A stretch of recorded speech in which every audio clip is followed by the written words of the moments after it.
This week on The Wheelhouse. Political dysfunction in Bridgeport. It's The Wheelhouse in Absentia.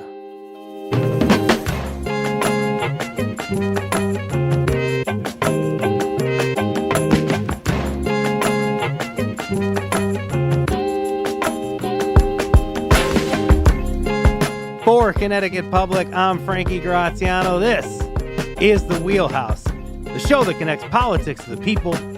We got your weekly dose of politics in Connecticut and beyond, right here.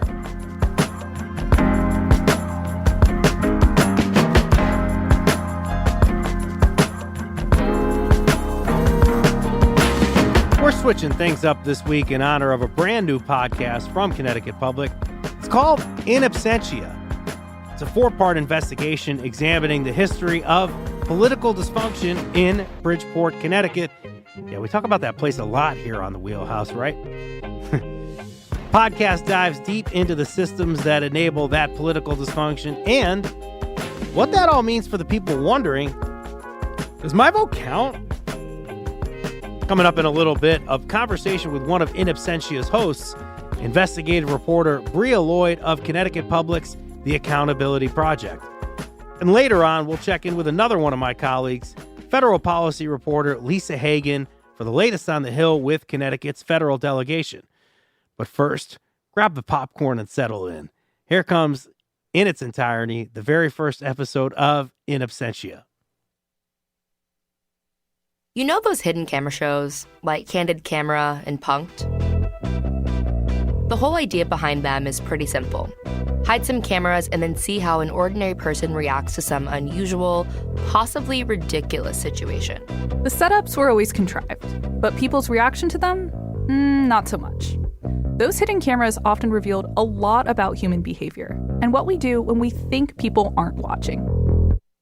This story starts with a similar premise, but with much higher stakes. We're not talking about practical jokes. We're talking about election integrity and a local story that gained national attention. Allegations of absentee ballot fraud in Bridgeport, all after video was leaked showing a woman stuffing envelopes into the ballot drop box.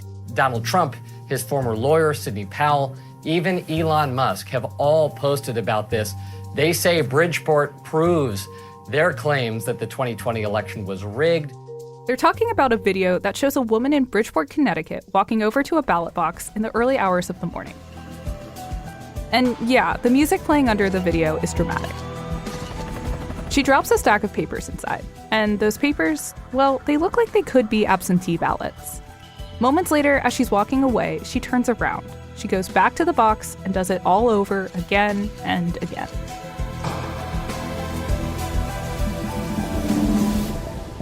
Now, this footage wasn't captured by a bunch of TV producers. It was captured by a surveillance camera outside of a government building. This ballot box incident took place just days before Bridgeport's Democratic primary election in September 2023. After the election, a man named John Gomes somehow gets a hold of the video and shares it with the public. My name is John Gomes. Gomes is a mayoral candidate in the race. Gomes lost that primary election to incumbent Mayor Joe Ganim. But because of this video, the results of that primary were tossed out entirely. Gomes filed a lawsuit asking for a redo. He believed ballots were illegally placed into the box and that he lost the race unfairly. The fundamental issue here is that civil rights were violated when we talk about the voters of Bridgeport. And we want clarity, we want integrity back in the vote.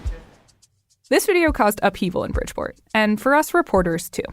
Months before the primary, we set out to report on the long history of political dysfunction in the city. We talked to dozens of people, from longtime politicians to everyday residents. The video added a whole new layer to the story. We'll dive more into the outcome of the lawsuit later, some of it as we report in real time. But first, we need to explain why this all matters. For years, people have said that something is going on with absentee ballots in Bridgeport. People have been fined over misuse of absentee ballots, there have been investigations by state agencies, and rumors among Bridgeport residents that elections in the city are not fair. The 2023 election is not the first race that's had absentee ballot problems, but it might be the first time alleged misconduct was captured on video. And for some, it feels like deja vu. That's because similar allegations surfaced in 2019, the last time there was a race for mayor. And it sent local reporters scrambling. Bridgeport, known for ballot problems in the past, appears to be headed for them again. There's a lawsuit on the books claiming supporters of Mayor Joe Ganim gave absentee ballots to those who did not qualify for them and didn't ask for them. None of that changed the outcome of the election. Mayor Ganim kept on winning. Now, Ganim isn't personally accused of any wrongdoing in these elections, but he's a really intriguing politician. And that's in part because he previously went to prison. He was convicted on corruption charges back in 2003, during his first stretch in office. That period of time was surrounded by scandal, but he bounced back and became the mayor again. Here's Ganim. Tonight, we've not only made history, but we've defined a new course for this great city. To be clear, the absentee ballot controversy and the corruption charges against Ganim are two completely separate things. But what do they tell us about power and accountability in the city?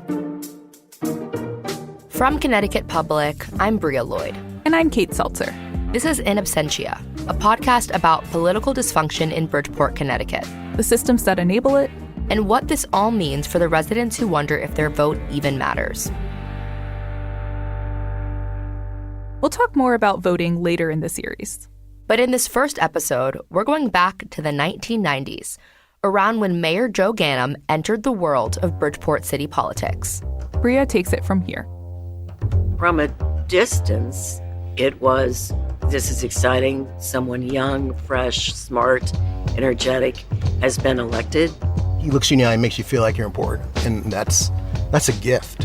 He became very popular in the 1990s to the point where he was a rising star in state politics. To understand who Joe Ganim is, we have to understand where he came from.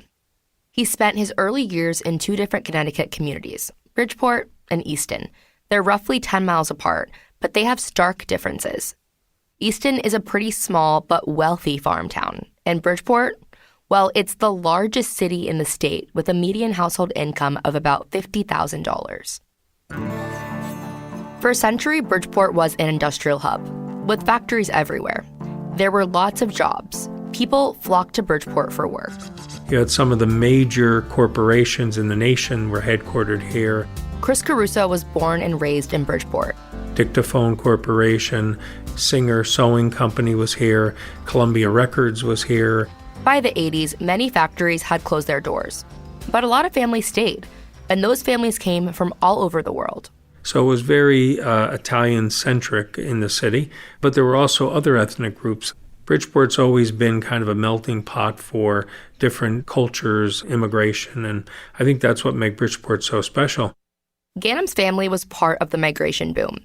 His paternal grandparents moved to the U.S. from Lebanon, and his maternal grandparents moved here from Syria and Italy. When Ganim went off to college, he decided to become a lawyer. He comes from a family of them. Now, Ganim didn't tell us any of this himself. He didn't agree to sit down with us for an interview for this podcast. We learned this information from other places where he's talked about his life and from people who know him, like Caruso. I went to school with Joe Ganim. I know him personally. So you went to school with him, so when did you meet him? Oh, in Notre Dame High School in Fairfield. Probably mid-70s, I'd say. Yeah, and then we graduated together, and he went his way, I went mine.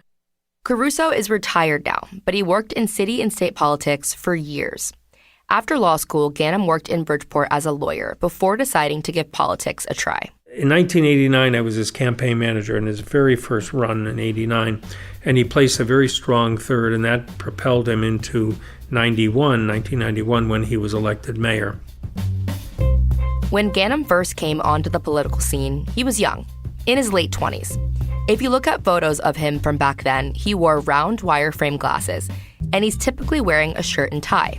He looks eager and ready to work. He came into office when Bridgeport was in a state of crisis.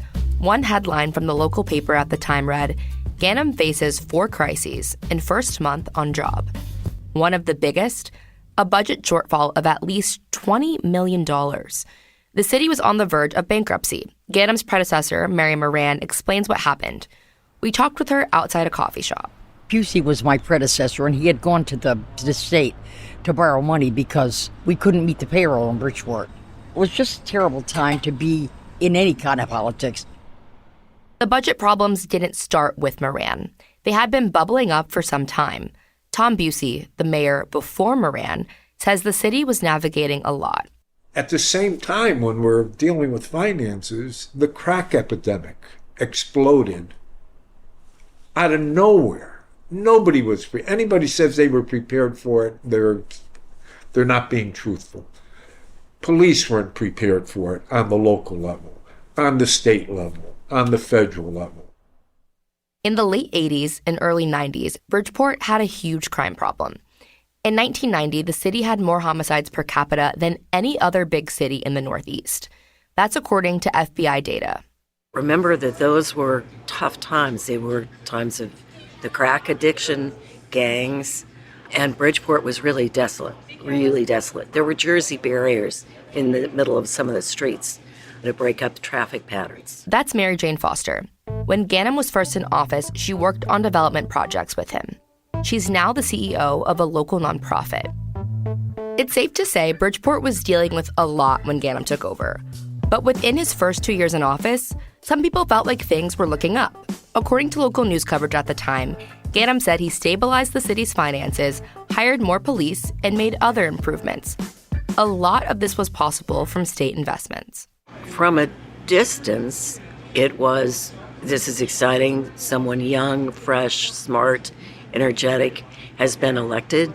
One of the things that Joe Ganim did in his first administration is hire really smart people.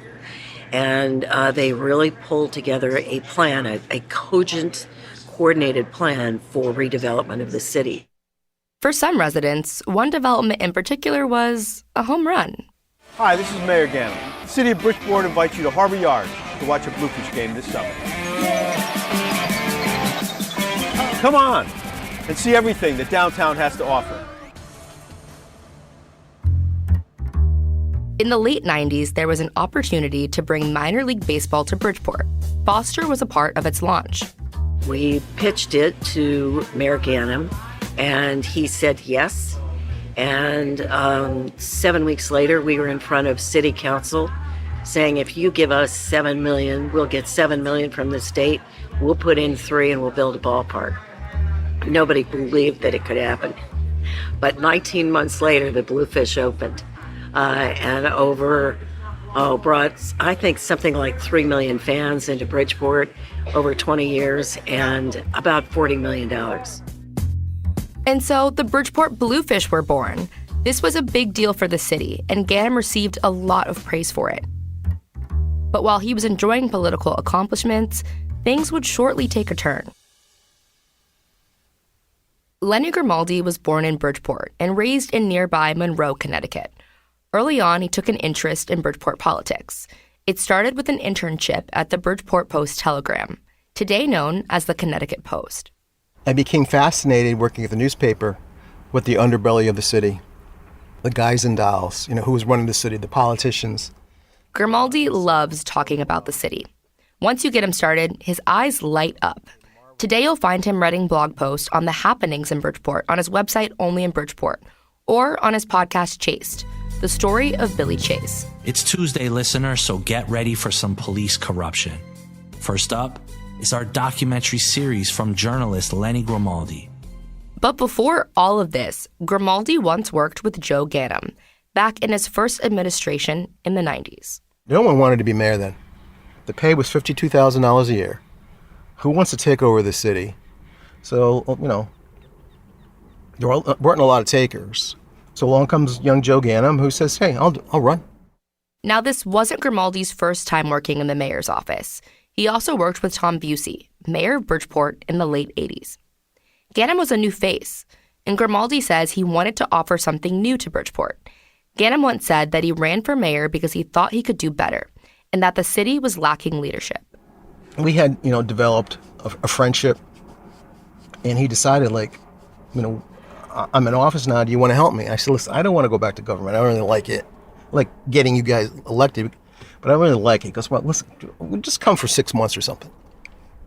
help me set the office up, because I had experience in doing that with Busey. I knew where the files were, you know. Grimaldi describes Ganem as charismatic, a quick learner, smart, and a good negotiator. He looks you in the eye and makes you feel like you're important, and that's a gift.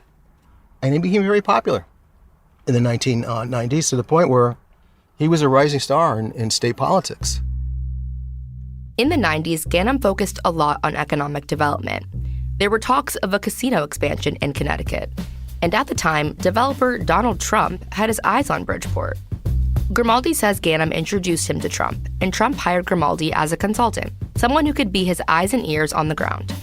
And Grimaldi was paid a pretty penny for his work. The checks started rolling in, totaling more than $300,000 over the course of 4 years.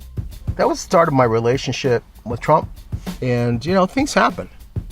Now, we're not mentioning this Trump connection just because it's Trump, but because it's the moment when Grimaldi says he began feeling indebted to Ganem.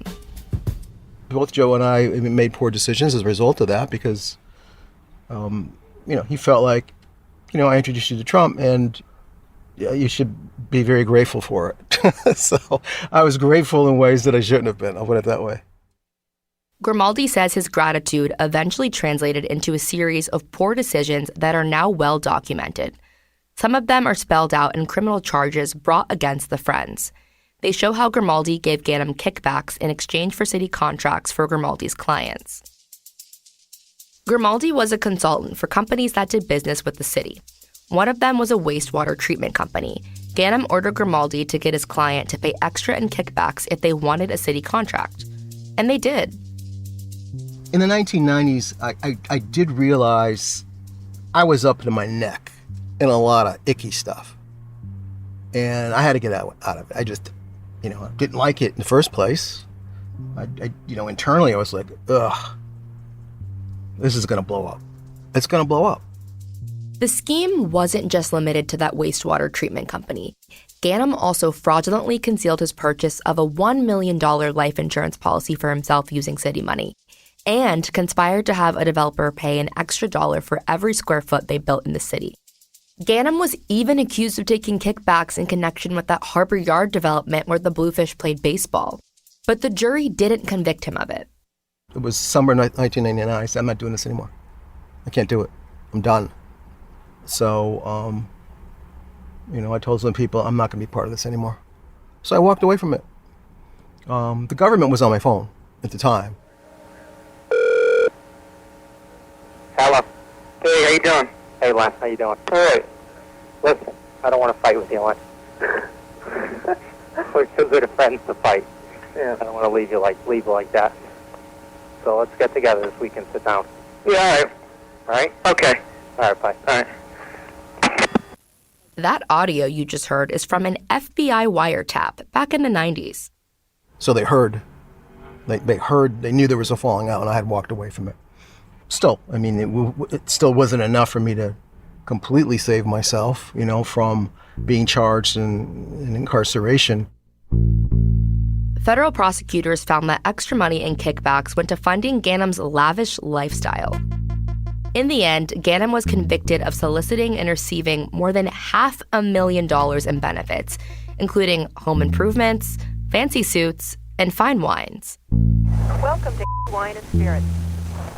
If you know your party's extension, please dial it now. Good, who's this? Joe Ganem, how you been? Hey, Joe, how are you? Good. Where's your second store? Branford? Yeah, Branford. What exit?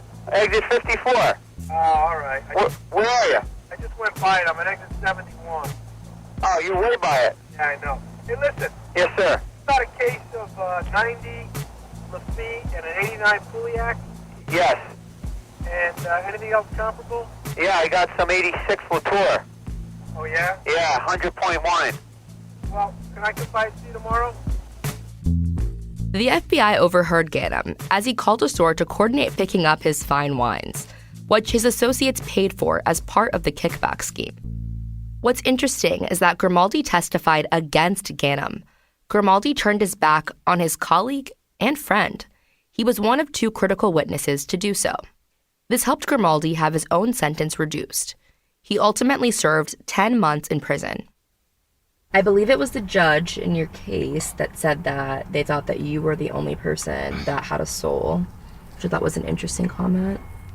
Oh, Judge Arterton, yes. That really meant something to me, When Judge Arterton said that, I'm paraphrasing, you, among the whole crew, was the only one who didn't lose his soul. But then the next sentence was, but you must be punished. I laugh about it now, back then, but that was in the courtroom. Yeah, I was in the courtroom over 20 years ago. When the news first broke about the FBI investigation, people took notice of Ganem's reaction. He publicly and repeatedly denied any wrongdoing and carried on with business as usual. Eventually, Ganem was indicted in 2001, but even during the trial, he denied his involvement. He maintained that he had nothing to do with the corruption and accused the witnesses of lying. Chris Caruso says Ganem faced a lot of backlash for not stepping down, from himself included. We had heard rumors of things happening, and we had heard things that was going on. As an elected official, I was a state representative then, and I was the first one to call for him to resign. He was at least one of the first, and Ganem was eventually convicted on not one, not two, but 16 counts, including racketeering, bribery, extortion, and tax fraud. Even then, Ganem didn't immediately resign from office. It took him a few more days to step down. Ganem was ultimately sentenced to 9 years in prison, but he only served 7. Caruso says Ganem's crimes have had long-lasting impacts on the city. What he had done to the city had hurt the city. It stymied the growth of the city. It continued that negativity from people outside of the city in the legislature, in the federal government, saying, everything we do for Bridgeport is always wasted because of the corruption. But did the corruption scheme have long-lasting impacts on Ganem and Grimaldi's friendship? Grimaldi says since serving time in prison, he and Ganem have turned over a new leaf. And when I got out, I started thinking about what am I going to do? How am I going to reinvent myself? And I didn't want to go back to political consulting, although people did ask me. I just felt that, I need to step away from that for a while, because I don't want people starting to say, oh, he's going right back into the hornet's nest, right? He didn't learn and blah, blah, blah. So give me some time. So I went back to my roots. I started doing a lot of writing. I went back, thankfully. The editor, Charlie Monahan at Connecticut Magazine, said, listen, you want to write for me? You can write for me. Despite everything that's happened, Grimaldi says today his relationship with Ganem is solid. It's a long time ago for me. I don't spend any time on it. And by the way, I laugh at it a lot. We get together. We don't get into the weeds of what really happened. But every now and then we'll start laughing about something that took place, back then that now we can laugh about.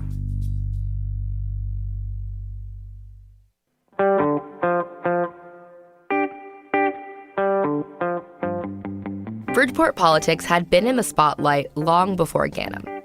John Mandanisi was elected mayor of Bridgeport in 1975. More than a dozen members of his administration were convicted on charges related to corruption. But Mandanisi himself was never charged. Bridgeport isn't the only city in Connecticut where public servants have been convicted of corruption. We've even seen it at the highest levels of state government, and I wanted to understand why. So one day last summer, senior producer Cassie Bassler and I left Connecticut and drove down to New Jersey.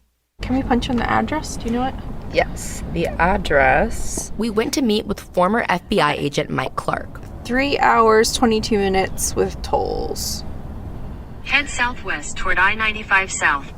Hi. We were greeted at the door by Clark and his dog Murph. He'll come up and smell you, okay? Who His name is Murph. ate Cassie's microphone.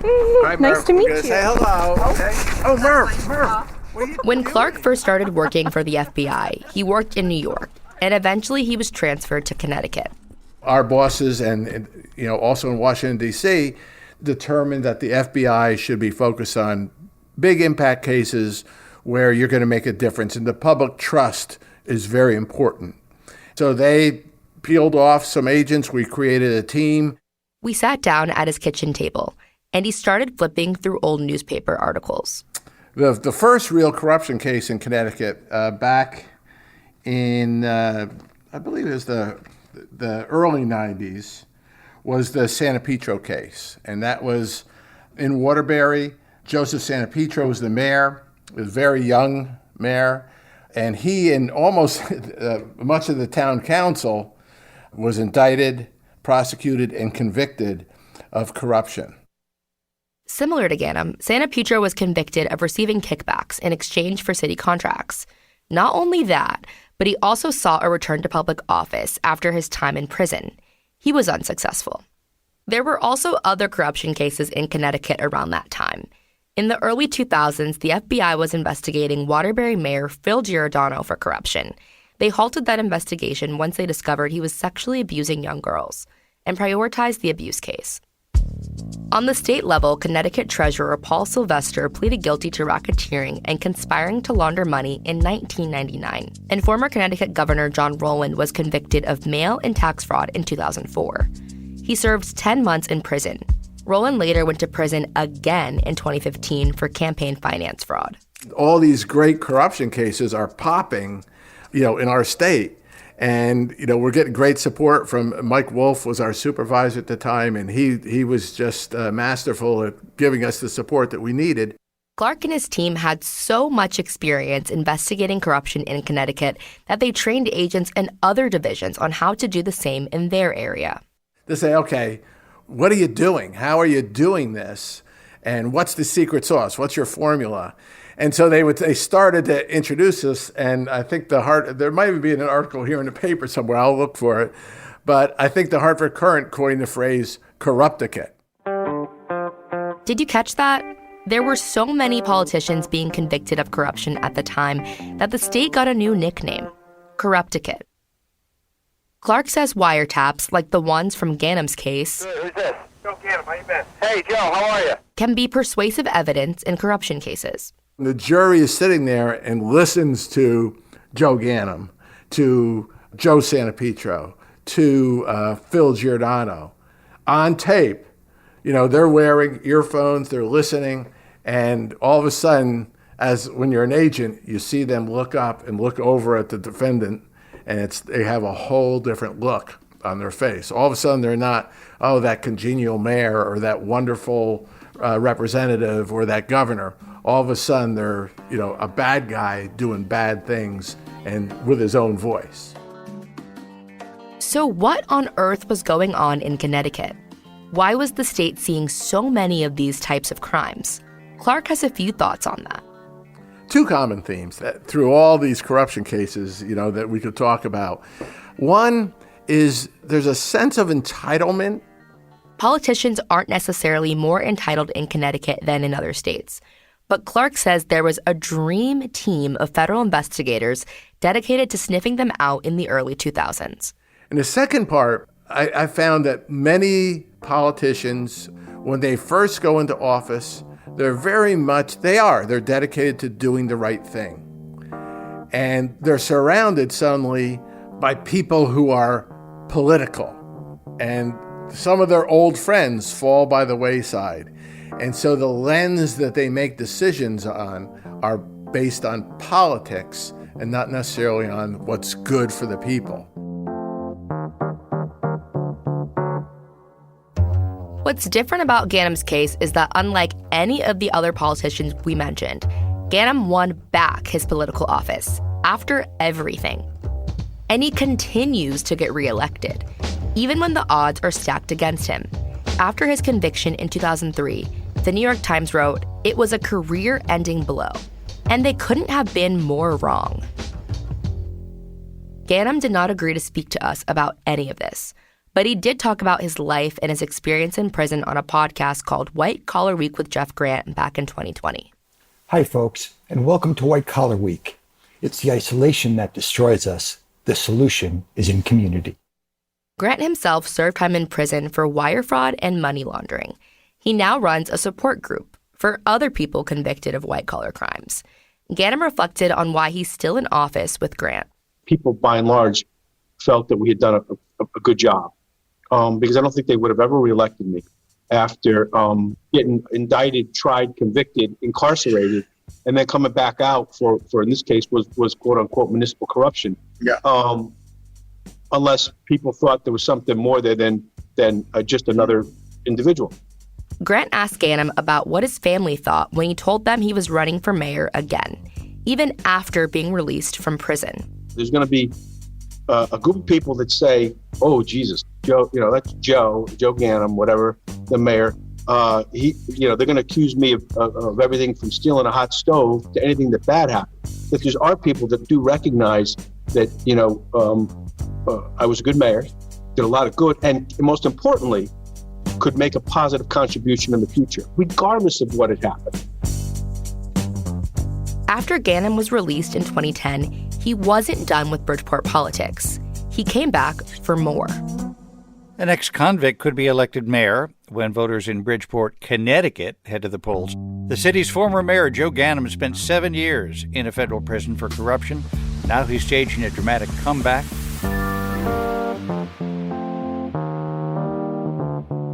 On the next episode of In Absentia, we'll look at Ganem's comeback and how the city of Bridgeport gave him a second chance.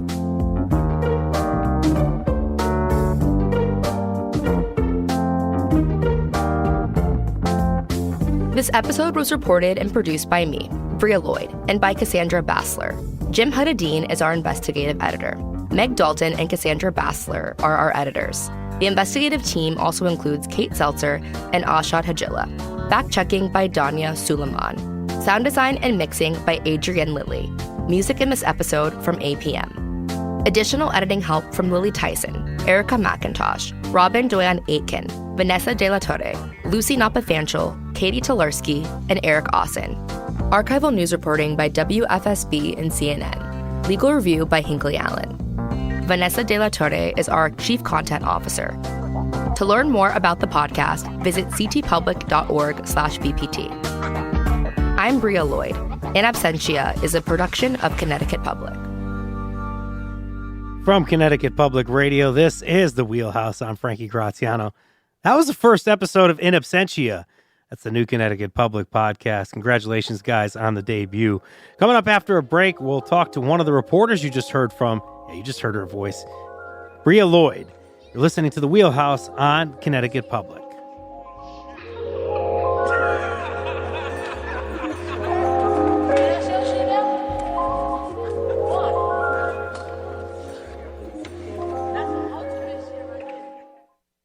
This is The Wheelhouse from Connecticut Public Radio. I'm Frankie Graziano.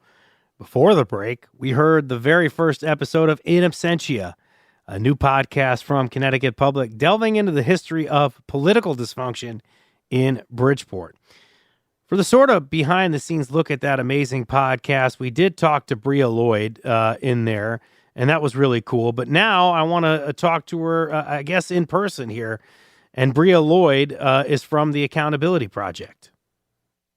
Beginning to end here, how long did this investigation, this project, take you all to produce? About a year. We started doing this reporting last spring. And so now we're in April, and it's been about a whole year. How did you go about the reporting? Was there somebody that you wanted to talk to right off the jump? Or were some of the places you went notable people you talked to? Yeah, we talked to a lot of people. Initially, we made a list of a little over 100 people that we planned on talking to. We talked to journalists, historians, politicians, faith leaders across the city. We spent a lot of time going to a lot of different parts of the community, senior centers, churches, to really get to know Bridgeport and the area and the people who live there. And I think that was a really important part of our process, is just talking to as many people as possible. We also spent time in the East End, where people there, they recall Ganem and all of the hard work that he did there in his first time in office. And so that's why a lot of people there back him still today. Anything that came out of the process that jumped at you, or maybe a development along the way that was most surprising? I think the most surprising part was how many times we went to the polls, as you're aware. The forever election here. Yeah, as you're aware, we spent a lot of time at the polls. We didn't expect to have... Were there 4 elections total? There was 2 primaries and 2 generals, and we did not expect that to happen, in our reporting process. So I think out of everything, that was the biggest shock to us, at least. Does that kind of complicate things? I think it just... it changed a lot for our story. I think initially when we started doing this reporting, we wanted to just get a look at the dysfunction of politics in the city, and this whole, saga of elections added a whole new layer to the story. Why should folks listen to In Absentia? I think it's important that people understand how important local elections are. A lot of these races are just decided by a few hundred votes. And so it's really interesting to kind of see, why these are so important to people. When's the next episode coming out? Next week. So we'll be airing an episode every Tuesday for the next couple of weeks. So April 30th is the next day that our second episode comes out. And if you're curious and you want to listen to our podcast in Absentia, you can find it on ctpublic.org/BPT or wherever you get your podcasts. From Connecticut Public Radio, this is The Wheelhouse. I'm Frankie Graziano. Thank you so much to Bria Lloyd for giving us a window into the process of making In Absentia. Today, you heard just one episode of In Absentia. More is on the way, as we just talked about with Bria. New episodes drop Tuesday on all major podcast platforms and at ctpublic.org/BPT. And more is on the way with The Wheelhouse as we go from Bridgeport, Connecticut to Washington, D.C., listening to The Wheelhouse on Connecticut Public.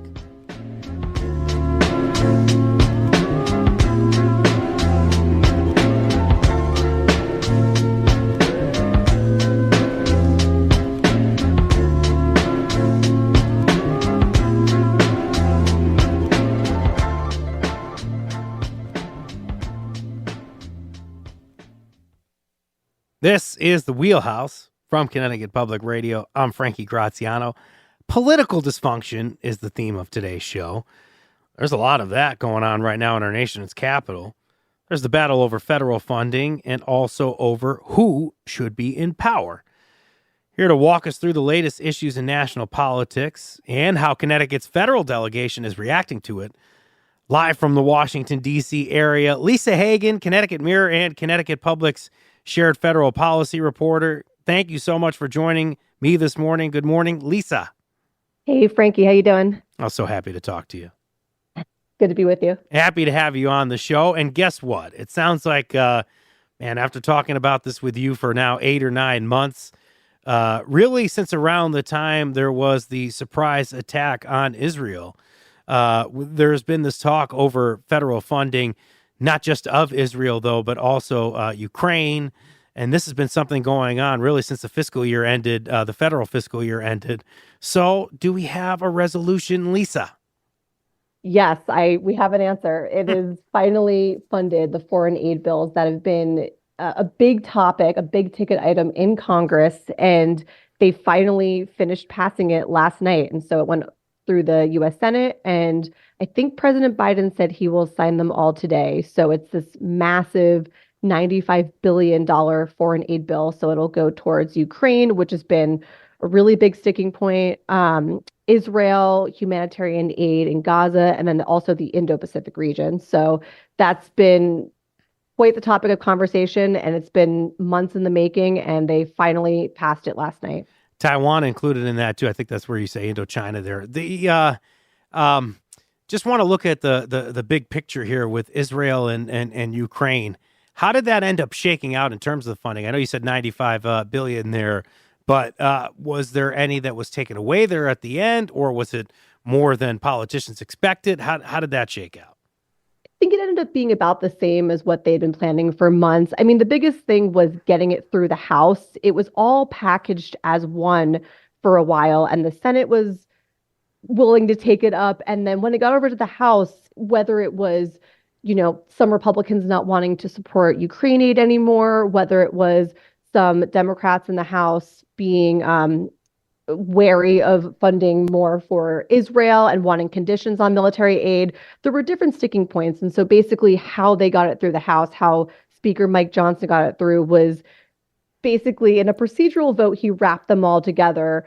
But when it came to taking votes on final passage, they passed each individually. And so when it came over to the Senate, they bundled it all back up again, basically. But that's how basically they need to govern now. I mean, there's just different factions in each party that are not thrilled with certain things that they're passing. And so that's kind of how it got through. But a lot of this aid is going to be going to Ukraine, which is still, fighting a war against Russia. I'm going to ask you more about Mike Johnson in a second, but we do have that resolution also on federal spending and avoiding a shutdown. That's happened since the last time that we talked. But it's sort of the continuing resolution flavor, and there is a fiscal year that'll end in 6 months. So, is it all solved? Well, they're just in the beginning stages of trying to figure out fiscal year 2025, and so it's just a revolving doors in Congress. They're always having to.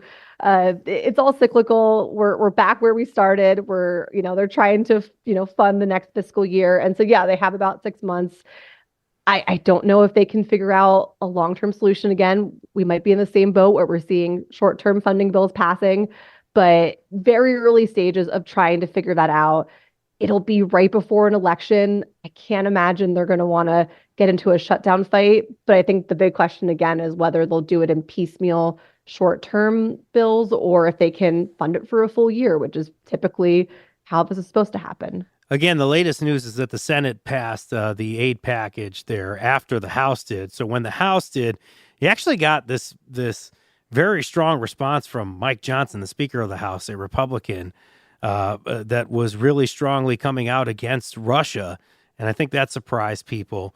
So it sounds like he's able to survive at least that vote. I want to get into Johnson's future, but I want to get into what Democrats think about it, mostly because Connecticut's delegation to Washington is all Democrats. So help us understand, if anything, that we might know about what Connecticut Democrats are saying about Mike Johnson.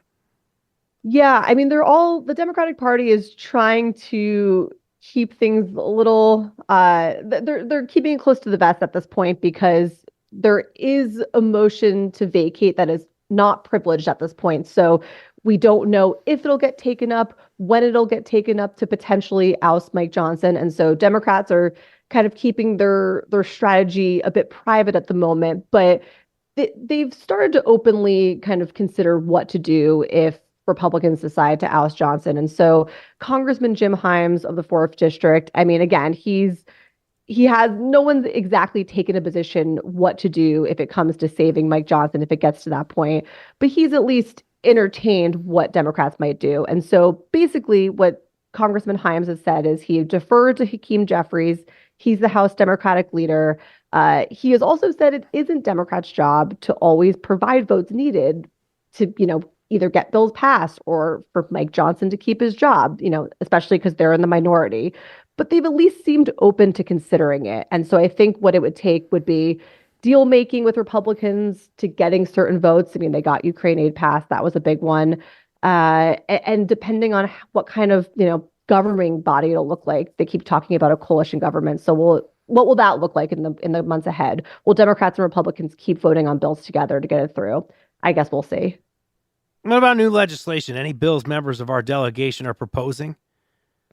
Yeah, there's a lot, but there's a bit of a backlog now. I mean, again, the 408 bill took up so much oxygen, same with trying to fund the government for months. So now that we're past that, it's going to really depend on if the House wants to vote, to oust Mike Johnson. That'll take up more bandwidth.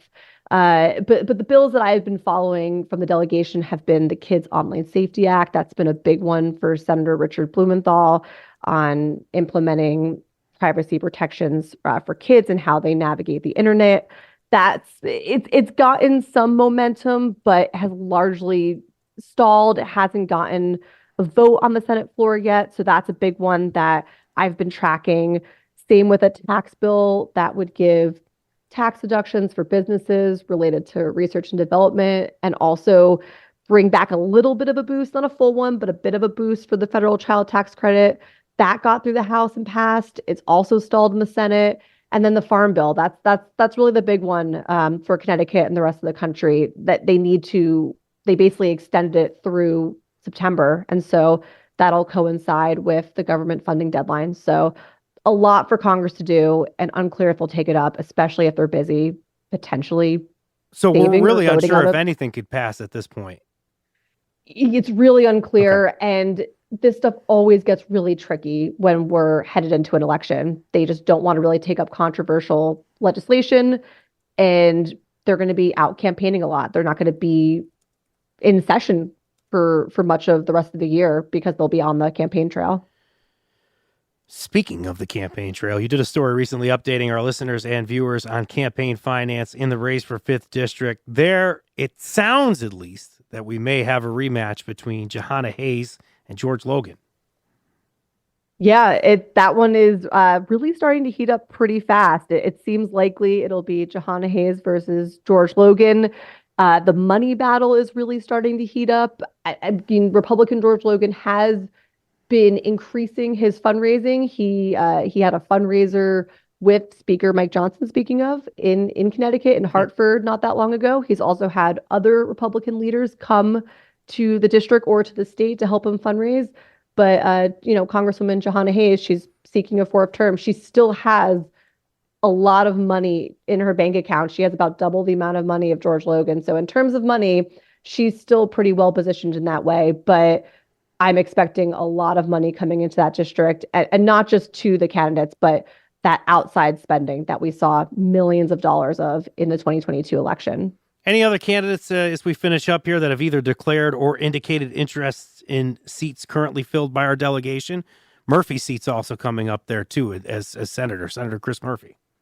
Yeah, Senator Chris Murphy has 3 Republicans. I think there might be potentially more running against him, but he is pretty poised to win re-election again. Just the nature of it. Republicans have been pretty open about the difficulty of trying to unseat him. He has $9 million in his bank account, so if he were to get quite a challenge, he would have the money there to spend it. There is a potential rematch in the 2nd District, the eastern part of the state, against Congressman Joe Courtney. Republican Mike France is also running again. So we might see some rematches.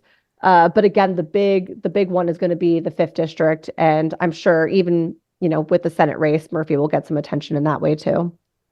Lisa Hagen going to continue to follow the money and the candidates as the 2024 general election continues. Keep up with ctpublic.org and ctmirror.org for more of those stories.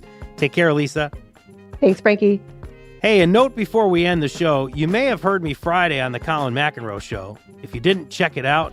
ctpublic.org/Colin. We watched the new political thriller Civil War and shared our thoughts on it. There's no actual information about what the context of the Civil War is.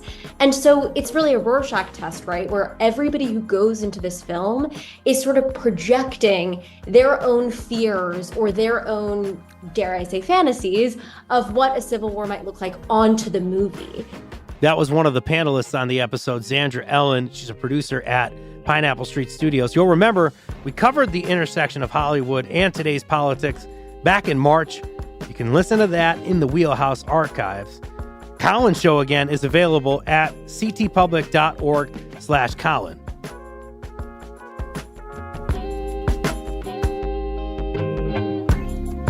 Today's Wheelhouse was produced by Chloe Wynn, edited by Meg Dalton. Technical producer is Dylan Reyes. Our executive producer is my boss, Katie Tolarski. Download the Wheelhouse anytime on your favorite podcast app. I'm Frankie Graziano. This is the Wheelhouse. Thank you for listening.